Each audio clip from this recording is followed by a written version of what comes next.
కాకినాడ జిల్లా పెద్దాపురం నియోజకవర్గం సామర్లకోటలో దారుణం జరిగింది. ఇంటిలో ఉన్న ఒక తల్లి ఇద్దరు పిల్లలను బలమైన ఆయుధంతో తలపగలగొట్టి హత్య చేశారు గుర్తు తెలియని దుండగులు. వారి సెల్ ఫోన్లు కూడా తీసుకెళ్లారు. సీతారామ కాలనీకి చెందిన ధనుప్రసాద్ ఇండస్ట్రియల్ ఏరియాలో ఒక కంపెనీలో డ్రైవర్గా పనిచేస్తున్నారు. డ్యూటీ నుంచి తిరిగి వచ్చేలోపు అతని భార్యను ఇద్దరు పిల్లలను దారుణంగా హత్య చేశారు. కుటుంబంలోని ముగ్గురు విగతజీవులుగా పడి ఉండడంతో కన్నీరు మున్నీరయ్యాడు ధనుప్రసాద్. ఇంటి ముందు తలుపులకు తాళాలు వేసి ఉండగా వెనుక నుంచి వచ్చారని చెప్తున్నాడు. ఘటనా స్థలికి చేరుకున్న పోలీసులు క్లూస్ టీం ఆధారాలు సేకరించారు. కేసు నమోదు చేసి దర్యాప్తు చేస్తున్నారు. లాక్ చేస్తుంది లోపల క్రెడిట్ ఉంటుంది. అవతలతో తీరు ఎప్పుడు అవతలతో లాక్ తీసేస్తుంది. లోపల నుంచి లాక్ తీసేది చాలా గుర్తుతోటి. డ్రైవర్ బాబు ఎప్పుడే డ్యూటీ తెచ్చారు. అగాలి కోసం తాటికెళ్ళి టిప్పులు తెచ్చారు. అక్కడే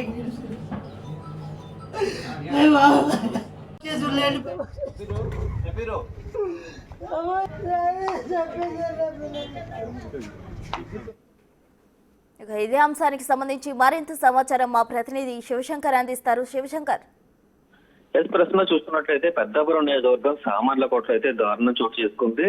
తల్లిని ఇద్దరు బిడ్డల్ని అత్యంత కిరాతకంగా తలపై కొట్టి చంపిన ఘటన అయితే వెలుగు చూసింది.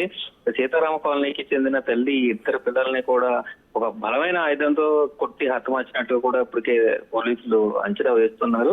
అయితే మాధురి 26 సంవత్సరాలు, నిస్సి 8, అలాగే ప్రైజీ 6 సంవత్సరాలు అత్యంత చిన్నపిల్లలు. వారిని కూడా కిరాతకంగా కొట్టి చెప్పిన ఘటన అయితే వెలుగు చూసింది. అయితే వారి వద్ద నుంచి ఉన్న ఇద్దరు సెల్ ఫోన్లు కూడా, అంటే ఒకటి భార్య ఎవరైతే ధనుప్రసాద్ భార్య ఉందో ఆమె మాధురి వాడే మొబైల్, ఇంకొకటి పిల్లలు ఆడుకోవడానికి ఒక గేమింగ్ మొబైల్ ఉంటుంది, అది కూడా తీసుకువెళ్లారంటూ కూడా చెప్తున్నారు. రాత్రి సమయంలో అతను ఏదైతే డ్యూటీకి వెళ్ళి ఉన్నాడో తిరిగి వచ్చేటప్పటికి ముగ్గురు కూడా విగతజీవులు పడి ఉన్నారంటూ కూడా భర్త దంతో చెప్తున్నారు. అయితే భర్తని పోలీసులు అదుపులోకి తీసుకుని పూర్తి స్థాయిలో విచారిస్తున్నారు.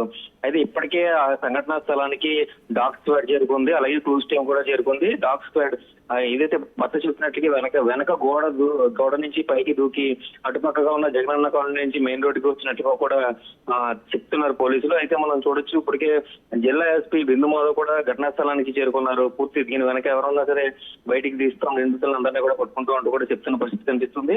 అయితే ఏ కోణంలో హత్య జరిగింది, అసలు హత్య కారణాలు ఏమై ఉంటాయనే కోణంలో అయితే పోలీసులు ఎంక్వైరీ అయితే కొనసాగుతుంది. అయితే భార్య భర్తల మధ్యన కూడా ఎటువంటి కుటుంబ కలహాలు లేవని కూడా పోలీసులు ప్రైమరీగా నిర్ధారించినట్టుగా మనకి సమాచారం అందుతుంది.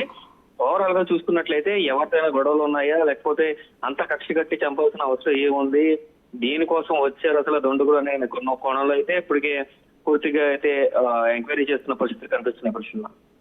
Thank you Shivshankar.